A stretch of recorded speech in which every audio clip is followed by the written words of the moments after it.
लगातार टीवी पर मैं ये देख रहा हूँ, जो मुख्य धारा की मीडिया है वो लगातार एक बात चलाए जा रही है कि किसानों की जो मांग थी वो तो सरकार ने मान ली, फिर आखिर ये क्यों बैठे हैं, इनकी मांगें बढ़ती हुई क्यों जा रही हैं। मैं सरकार के जितने भी प्रवक्ता हैं, मुख्य धारा की मीडिया के जितने भी एंकर हैं और जितने भी दर्शक हैं, सभी को ये मैं बताना चाहता हूँ कि पहले दिन से लेकर 11 दौर की बातचीत होने तक जब किसान वहाँ गए, उनकी 6 मांगें थीं और 6 मांगों में से पहली मांग एमएसपी का गारंटी कानून जो मुख्य मुद्दा है, और किसान बिलों की वापसी। किसान बिल लाया कौन? मोदी जी। वापस किसने लिए? मोदी जी ने। हमको क्या मिला? हमारी मूल जो मांग थी वो एमएसपी का गारंटी कानून था। दूसरी बात, अभी तक हमने जो लड़ाई जीती है वो लड़ाई हमने इस देश के 98% वो लोग जो इस किसान बिल को लागू होने के बाद उसमें बुरी तरीके से फंस जाते, सरकार के गुलाम हो जाते, बंधुआ मजदूर हो जाते, हमने उनकी लड़ाई ये भी जीती है। किसान की लड़ाई अभी जीतना बाकी है और किसान की लड़ाई का सबसे पहला जो शस्त्र है वो है एमएसपी, मिनिमम सपोर्ट प्राइस। जब तक वो नहीं मिलेगा तब तक हम यहाँ से नहीं जाएंगे।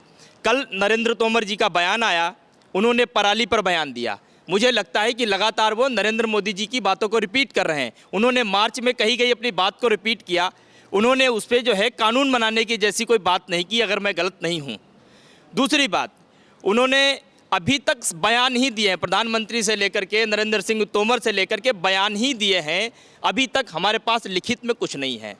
हम सरकार से भी, एग्रीकल्चर मिनिस्टर से भी ये कहना चाहते हैं कि कल जब सदन चले, उस सदन में आप खड़े होकर के किसानों को ये आश्वासन दें कि हम लीगल गारंटी कानून बनाएंगे एमएसपी पर।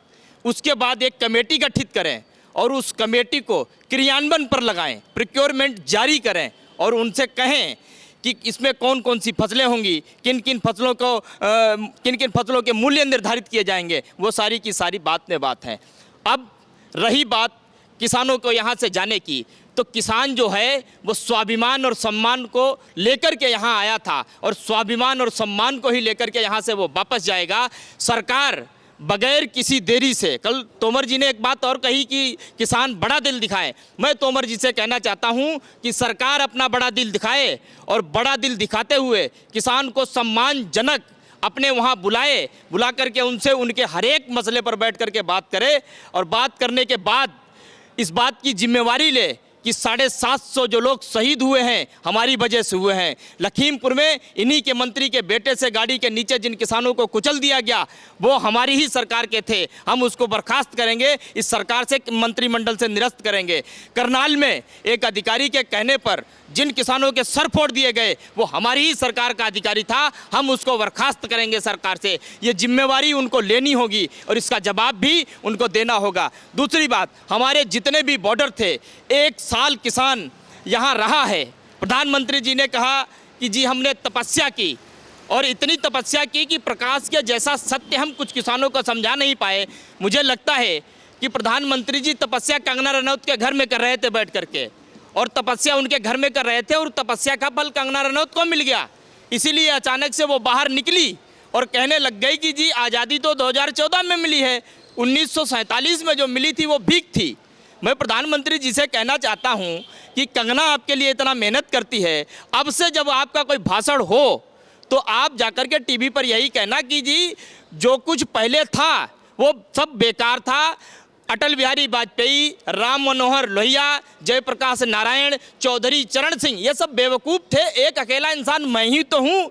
इन भगवान ने बनाए ही अकेले मुझको, मैं तो भगवान के बराबर हूँ। कुछ दिनों के बाद में मंदिर में मेरी स्थापना हो जाएगी, मैं पूजा जाऊँगा।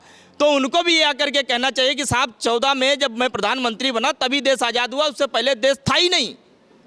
प्रधानमंत्री जी ऐसी किसी गफलत में नहीं रहो। तपस्या आपने नहीं, तपस्या जब किसान यहाँ आया अपने हक को लेने के लिए आपने उसको दिल्ली में घुसने नहीं दिया, दिल्ली की सीमाओं पर बैठने के लिए मजबूर किया। उसने ठंडी में तपस्या की, उसने भीषण गर्मी में तपस्या की, उसने बरसात में तपस्या की, आंधी तूफान में तपस्या की। जब उसने रोड पर पैदल चलना चाहा तो आपने नुकीले कील के रोड में ठोक दिए। उनको देख देख करके उनके खून के आंसू गिरते थे हृदय से, उसको देख देख करके उसने तपस्या की। उसके 750 लोग उसकी आंखों के सामने उसका साथ छोड़ करके चले गए, फिर भी उसने अपनी आंखों को पोंछ करके तपस्या की।